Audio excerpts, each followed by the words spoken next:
Hello everyone, welcome to Kitabi Cabins. मेरा नाम चारू है. Stop scrolling. Your parents were right. It is that goddamn phone for all of your anxiety. And I request you for the love of God, stop scrolling through your phone.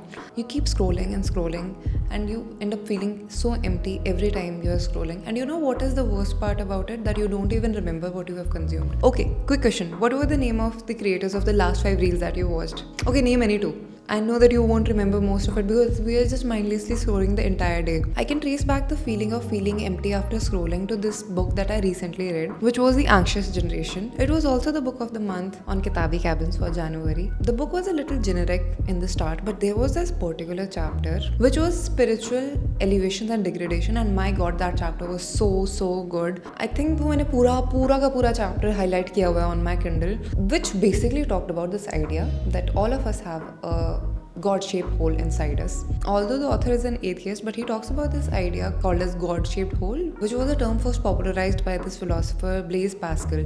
जिसका मतलब basically ये है that all of us are innately born with a God-shaped hole in our heart, which demands to be fulfilled by something meaningful and highly spiritual. But if you are not able to fulfill it via that, we'll be filling it with garbage. I have horribly paraphrased this, so I'll just read out a line from the book. Many of my religious friends disagree about the origin of God-shaped hole. They believe that the hole is there because we are God's creations and we long for our creator. But although we disagree about its origins, we agree about its implication. There is a hole and emptiness in us all that we strive to fill. If it doesn't get filled with something noble and elevated, modern society will quickly pump it full of garbage.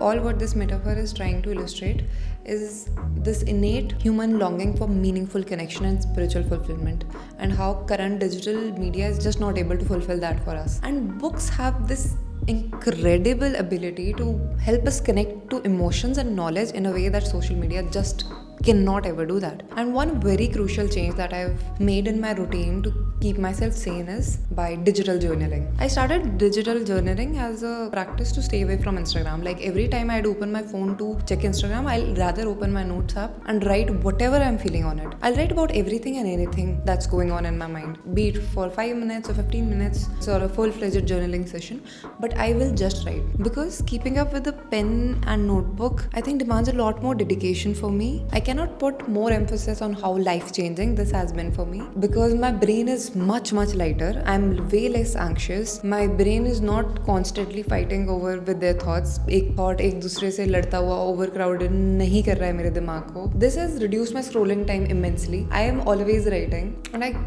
just cannot put more emphasis on how wonderful digital journaling has been for me. And that is another reason why I also love ebooks. They're so accessible anywhere, everywhere. Whenever I want to open Instagram, I'd rather open my Kindle on my phone or the books app on my phone and start reading. Also, one advice that I'll give to everyone is keep almost 3 or 4 books on you at all times. Keep switching between these books according to your mood. I usually keep fiction, non-fiction and poetry book always with me, which I keep shuffling around with, or depending on my mood. And I am not also the most ideal person, like an average Gen Z. मैं भी बहुत वक्त लगाती हूँ phone पे, but I absolutely hate this feeling of emptiness after scrolling on phone for hours and hours. And I've been consciously trying to reduce that by inculcating some of these habits. I hope this video was a little helpful and insightful for you. And thank you for being here, thank you for being kind, and put that goddamn phone away now.